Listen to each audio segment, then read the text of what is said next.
नमस्कार दोस्तों, कैसे हो आप लोग। मैं उम्मीद करता हूं कि आप लोग स्वस्थ होंगे और अच्छे होंगे। दोस्तों, आज की यह वीडियो है आप लोगों की आज की अर्थात 26 दिसंबर 2020 की सामाजिक विज्ञान की वर्कशीट के बारे में। यह वर्कशीट इतिहास की पाठ्य पुस्तक के तीसरे अध्याय नाजीवाद और हिटलर का उदय से ली गई है और यह एक पुनरावृत्ति कार्य है जिसमें कुछ प्रश्न उत्तर हमारे सामने रखे गए हैं और उनका उत्तर हमें देना है। कुल 21 प्रश्न है दोस्तों, जिनका उत्तर हमें इस वर्कशीट में देना है और ये 3 से लेकर 5 अंकों वाले सवाल हैं। अर्थात यह हुआ दोस्तों कि वीडियो थोड़ी सी लंबी है, इसीलिए आपको वीडियो को शुरू से लेकर अंत तक देखना है ताकि आप इस वीडियो के कंटेंट को समझ सके और इस अध्याय में जो प्रश्न हमारे सामने रखे गए हैं उनके उत्तर को हम सही तरीके से जान सके। दोस्तों, वीडियो के अंत में जो डिस्क्रिप्शन है उसमें मैं इन सारे सवालों के जो नोट्स आप लोगों के सामने प्रस्तुत करूंगा उसकी पीडीएफ का लिंक अपलोड जरूर करूंगा ताकि आप उस लिंक से ये सारे प्रश्न उत्तर डाउनलोड कर सके और उनको न केवल अपनी उत्तर पुस्तिका में लिख सके बल्कि उनको समझ भी सके। तो चलिए दोस्तों, एक एक करके हम इन सवालों को देखते हैं और जानते हैं कि किस तरीके से हम इन सवालों के जवाबों को लिख सकते हैं। दोस्तों, वर्कशीट पर स्थान कम है, इसीलिए हम लिखित रूप में कागज के पर इन सवालों के जवाबों को देखेंगे, अतः आप एक एक करके उन सवालों के जवाबों को जानेंगे। दोस्तों, पहला सवाल है कि दूसरे विश्व युद्ध के साय में जर्मनी ने क्या नरसंहार किया और इसके उत्तर को हम इस प्रकार लिख सकते हैं। हिटलर प्रथम विश्व युद्ध में जर्मनी की हार के लिए यहूदियों को जिम्मेदार मानता था। इसी कारण उसने यहूदियों के प्रति एक नकारात्मक दृष्टिकोण अपनाया और दूसरे विश्व युद्ध के दौरान यहूदियों तथा अन्य असक्षम जर्मन लोगों को मौत के घाट उतारा। दोस्तों, दूसरा सवाल है कि हिटलर और गोबल्स ने 1945 में आत्महत्या क्यों की थी और इसके जवाब को हम इस तरीके से लिख सकते हैं कि हिटलर तथा गोबल्स ने 1945 में आत्महत्या इसलिए की थी क्योंकि दूसरे विश्व युद्ध में उनकी हार साफ तौर पर दिखाई देने लगी थी। तीसरा सवाल यह है दोस्तों कि हेलमुट को क्या समझ नहीं आया था और इसके जवाब को हम इस तरीके से लिख सकते हैं कि हेलमुट को यह समझ नहीं आ रहा था कि उसके माता पिता आत्महत्या क्यों करना चाह रहे थे। दोस्तों, हालांकि इनके कारणों को जानना भी जरूरी है, लेकिन क्योंकि यहाँ सिर्फ पुनरावृत्ति कार्य है इसलिए हम इन सवालों के सिर्फ जवाबों के ऊपर दृष्टिपात कर रहे हैं, विस्तार से उनके ऊपर चर्चा नहीं कर रहे हैं। हम विस्तार से उनके ऊपर चर्चा अन्य स्थानों पर कर सकते हैं, इसीलिए वर्तमान वीडियो में हम सिर्फ इन सवालों के जवाबों को ही देख रहे हैं। दोस्तों, अगला सवाल है कि वर्साई की संधि क्या थी, इस संधि के बारे में अपने विचार लिखिए। ये ऐसा सवाल है जिसके जवाब एक से अधिक हो सकते हैं क्योंकि इसमें व्यक्ति के या विद्यार्थियों के व्यक्तिगत विचारों को पूछा गया है। तो मैंने इस सवाल का जो जवाब है वह इस प्रकार लिखा है कि प्रथम विश्व युद्ध की समाप्ति के पश्चात जो संधि की गई उसे वर्साई की संधि कहा जाता है। इस संधि के अंतर्गत युद्ध के लिए जर्मनी को जिम्मेदार माना गया और उस पर एक भारी भरकम धनराशि करीब 6 अरब पाउंड की युद्ध के हर्जाने के रूप में थोप दी गई थी। दोस्तों, सवाल नंबर 5 है कि प्रथम विश्व युद्ध ने यूरोपीय समाज और राजनीतिक व्यवस्था पर अपनी गहरी छाप किस प्रकार छोड़ी और इसका जवाब हम इस प्रकार लिख सकते हैं कि प्रथम विश्व युद्ध जो 1914 से 18 के बीच लड़ा गया था, पहला ऐसा युद्ध था जिसने यूरोपीय समाज तथा राजनीतिक व्यवस्था को बुरी तरह प्रभावित किया। इस लंबे चलने वाले युद्ध में बेहिसाब जान और माल की हानि हुई थी, इसीलिए ऐसा युद्ध दोबारा कभी ना हो इसके लिए लीग ऑफ नेशन नामक संगठन की स्थापना की गई थी। अब दोस्तों, अगला सवाल है छठा सवाल और सवाल है कि स्पार्टकिस्ट लीग क्या थी, इसका क्या प्रभाव पड़ा। इसके जवाब को हम इस तरीके से लिख सकते हैं कि स्पार्टकिस्ट लीग प्रथम विश्व युद्ध के दौरान जर्मनी में स्थापित किया गया एक सामाजिक क्रांतिकारी संगठन था, किंतु इसे कुचल दिया गया और बाद में इसके द्वारा ही जर्मनी की कम्युनिस्ट पार्टी का गठन किया गया।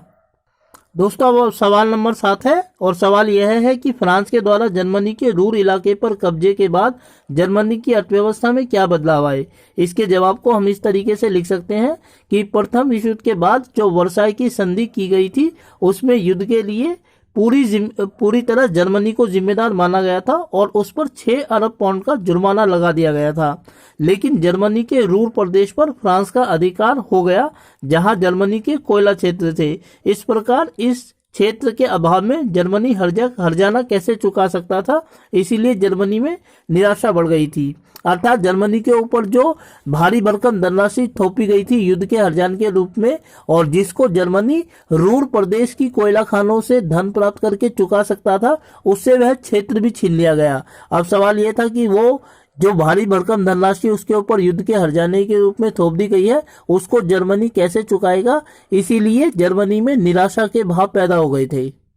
दोस्तों, 8वां सवाल है कि आर्थिक संकट क्या था, जर्मनी पर इसका क्या प्रभाव पड़ा, और इसका उत्तर हम इस प्रकार लिख सकते हैं कि हर्जाने की भारी रकम के कारण जर्मनी की मुद्रा का अवमूल्यन हो गया। परिणाम यह हुआ कि लोग ट्रक भरकर पैसा खर्च करने पर भी पेट भरकर खाना नहीं खा पाते थे। इस प्रकार की स्थिति को आर्थिक संकट कहा जाता था। दोस्तों, अब सवाल नंबर 9 है, हिटलर की वे विशेषताएं लिखिए जो जर्मनी के लोगों को पसंद आई। और इसका जवाब हम इस तरीके से लिख सकते हैं कि हिटलर बहुत अधिक आत्मविश्वासी और बहुत अच्छा अधिवक्ता था, अर्थात बहुत अच्छा बोलता था। जब वह बोलना आरंभ करता था तो सुनने वाले आश्चर्यचकित रह जाते थे। उसने लोगों को यकीन दिलाया कि वह वर्साई की संधि का अंत करके जर्मनी को तेजी से आगे बढ़ाएगा। यही बात लोगों को पसंद आई।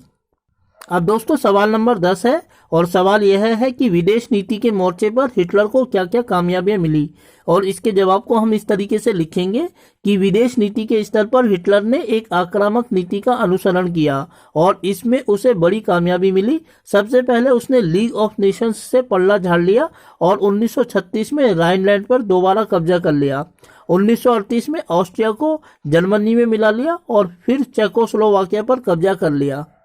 दोस्तों, इसके बाद सवाल नंबर 11 है कि हिटलर ने अपनी तानाशाही की स्थापना के लिए क्या क्या किया, और इसके जवाब को हम इस तरीके से लिखेंगे कि एक छोटे से गरीब इंसान से आरंभ करके जर्मन चांसलर तक पद पहुंचने में के हिटलर ने अनेक कदम उठाए। उसने 1919 में जर्मन वर्कर्स पार्टी की सदस्यता ली और उसे नेशनल सोशलिस्ट पार्टी में बदला। 1929 में चुनाव लड़े और 1932 तक देश की दूसरी सबसे बड़ी पार्टी बनी।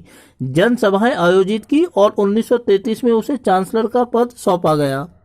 इस प्रकार दोस्तों, एक छोटे से इंसान से जर्मनी के सबसे बड़े पद चांसलर तक पहुंचने में उसने अनेक कदम उठाए और अंततः 1933 ईस्वी में उसे जर्मनी के राष्ट्रपति हिंडेनबर्ग के द्वारा चांसलर का पद सौंपा गया था।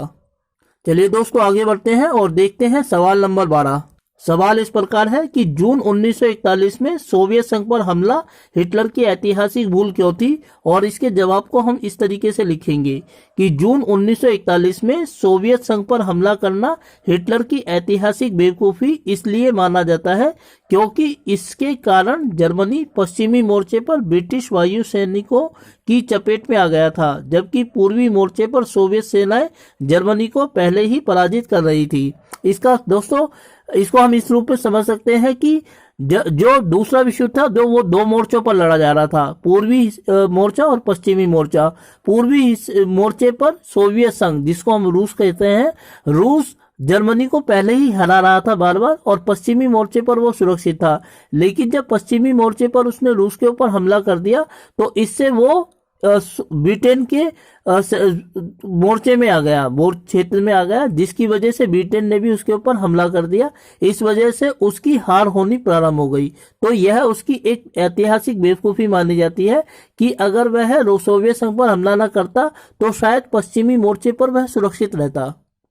दोस्तों, अगला सवाल नंबर 13 कि अमेरिका द्वितीय विश्व युद्ध में कब और क्यों शामिल हुआ, और इसके जवाब को हम इस तरीके से लिखेंगे कि अमेरिका दिसंबर 1941 में दूसरे विश्व युद्ध में तब शामिल हुआ जब जापान ने पर्ल हार्बर पर हमला कर दिया था। जापान ने जर्मनी का सहयोग पाकर 1941 में जब अमेरिकी नौसैनिक जो पर्ल हार्बर नामक जगह थी वहां पर हमला किया, उसके कारण अमेरिका ने दूसरे विश्व युद्ध में शामिल होने का निर्णय लिया था। इससे पहले वह विश्व युद्ध से अलग थलग था। दोस्तों, अब सवाल नंबर 14 है, और सवाल यह है कि हिटलर का विश्व दृष्टिकोण क्या था।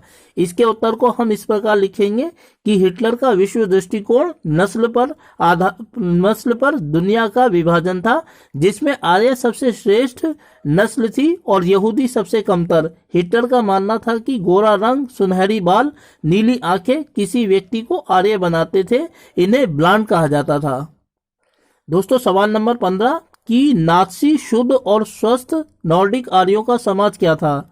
इसके उत्तर को हम लोग इस प्रकार लिखेंगे कि हिटलर जर्मनी को स्वस्थ और शुद्ध नॉर्डिक आर्यों का समाज बनाना चाहता था, जिसमें सभी नागरिकों के आर्य गुण हो, अर्थात उनका रंग गोरा हो, बाल सुनहरी हो तथा आंखें नीली हो। ऐसे समाज में अनार्यों, खास तौर पर यहूदियों के लिए कोई स्थान नहीं था। दोस्तों अब अगला सवाल है सवाल नंबर 16। नाज़ी जर्मनी में अवांछित कौन थे और उनका क्या हाल हुआ। इसके जवाब को हम इस तरीके से लिखेंगे कि नाज़ी जर्मनी में सभी अनार्यों, खास तौर पर यहूदियों, अपाहिजों को अवांछित माना जाता था और उन्हें अनेक तरीकों से मौत के घाट उतार दिया जाता था। दोस्तों ये कौन से तरीके थे, इसका अध्ययन हम इस वीडियो के इस अध्याय की जब वीडियो बनाएंगे उसमें विस्तार से करेंगे। फिलहाल हम इन से प्रश्नों के उत्तरों को देख रहे हैं, तो इसीलिए आपको ज्यादा परेशान होने की जरूरत नहीं है कि ये सारी अवधारणाएं क्या थी। इसीलिए आप सिर्फ इन सवालों के जवाबों को अभी जानिए। दोस्तों अगला सवाल है 17वां कि नाज़ियों का नस्ली कल्पना लोक क्या था। कल्पना लोक यानी कि यूटोपिया। तो इसके जवाब को हम इस तरीके से लिखेंगे कि नाज़ी आर्यों को सर्वश्रेष्ठ नस्ल मानते थे। आसपास के इलाकों को जब जीता गया, खासकर पोलैंड को, तो आर्यों जैसे दिखने वाले बच्चों को उनके माँ बाप से छीनकर उनका टेस्ट करवाया गया और यदि इस नस्लीय परीक्षण में वे आर्य हुए तो उनका पालन पोषण जर्मन परिवारों में किया गया और यदि नहीं तो उन्हें अनाथ आश्रम में छोड़ दिया जाता था, जहां उनमें से अधिकांश की मौत हो जाती थी। अर्थात दोस्तों उनका जो नस्ली कल्पना लोक था वह यह था कि आसपास के इलाकों को जब हिटलर जीतता था तो वो देखता था कि कौन से बच्चे आर्यों जैसे दिखते हैं, जिनकी नीली आंखें हैं, गोरा रंग है और सुनहरी बाल है, और जब ऐसे बच्चों को देखा जाता था तो उनके माँ बाप से ऐसे बच्चों को जबरदस्ती छीनकर विशेषज्ञों को, जो टेस्ट करने वाले लोग होते थे, उनके पास लैब में भेजा जाता था और वो उनके खून का परीक्षण करते थे। अगर उनमें वे सारे गुण पाए जाते थे जिनको हिटलर आर्य मानता था तो उनका पालन पोषण जर्मन लोगों के परिवारों में किया जाता था। लेकिन यदि वो ऐसे दिखते थे परंतु उनमें ऐसे गुण नहीं होते थे आर्यों वाले, तो उनको अक्सर अनाथ आश्रमों में छोड़ दिया जाता था, जहां उनमें से ज्यादातर बच्चों की मौत हो जाती थी। दोस्तों अगला सवाल नंबर 18 कि नाज़ी जर्मनी में युवाओं की क्या स्थिति थी, और इस सवाल के जवाब को हम इस तरीके से लिख सकते हैं कि नाज़ी जर्मनी में युवाओं को हिंसक, आक्रामक, हिटलर भक्त होने की शिक्षा दी जाती थी और इसके लिए 14 साल की उम्र में सभी लड़कों को नाज़ियों के युवा संगठन, जिसे हिटलर संगठन कहा जाता था, में सदस्यता लेनी पड़ती थी। इसमें वे युद्ध की उपासना, आक्रामकता व हिंसा, लोकतंत्र व यहूदियों की निंदा व यहूदियों तथा जिप्सियों से गणना करना सीखते थे।